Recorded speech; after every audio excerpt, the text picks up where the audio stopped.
Another excerpt from the book exclusive to us this morning. This one details former Attorney General Bill Barr's realization that President Trump would probably lose the 2020 election. Quote, as spring of 2020 wore on, Barr came to believe that President Trump was squandering his hopes for re-election.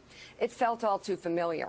He had experienced this same premonition of an election slipping away when he had been Attorney General in the final year of George H.W. Bush's presidency. Barr scheduled a meeting with Trump in the Oval Office. Just two of them alone. He wanted a truly private conversation. I feel you are going to lose the election, Barr said. I feel you are actually losing touch with your own base. Barr explained that in his travels around the country. He had talked to a lot of people in law enforcement and other solid Trump supporters who were uncomfortable with the president's focus on skewering his perceived enemies rather than on clear, consistent plans to steer the country safely through the pandemic and shore up the economy. Willie?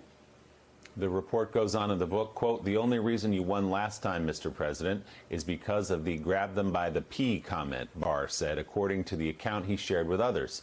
It actually scared you enough to listen to Kellyanne, and for the last several weeks you behaved yourself and you won by a hair. This time it's different.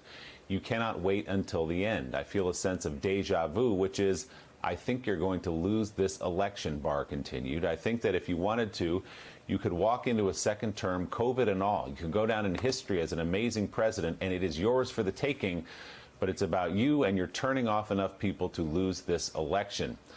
The book reports Trump was oddly silent, not interrupting or trying to regain the floor as he usually did. The president had listened without emoting for a long time.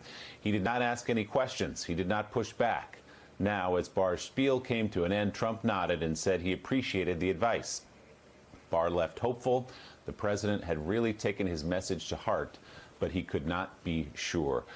Claire McCaskill, there is undoubtedly some reputation laundering going on here on the part of former Attorney General Bill Barr with this book and other comments he's made where he wanted to get out there that he thought the claims of election fraud were untrue and that he made that known at the time.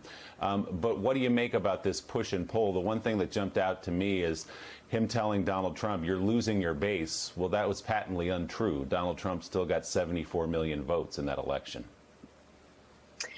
Well, here's what I have to say about Bill Barr. I mean, I'm glad that he talked to the authors of this book, but this is not going to work for him. He was a hack attorney general.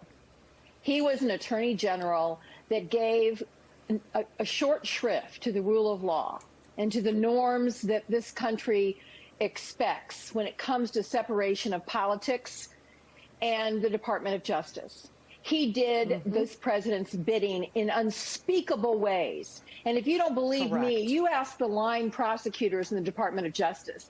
You ask the people who were undercut by Bill Barr when he did ridiculous things like trying to undo a guilty plea of one of Trump's henchmen.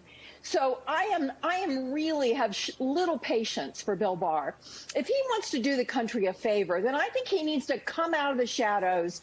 He needs to do a full-blown interview and take some of the questions about why in the world he would reverse a guilty plea of a criminal, why in the world he would do this president's bidding.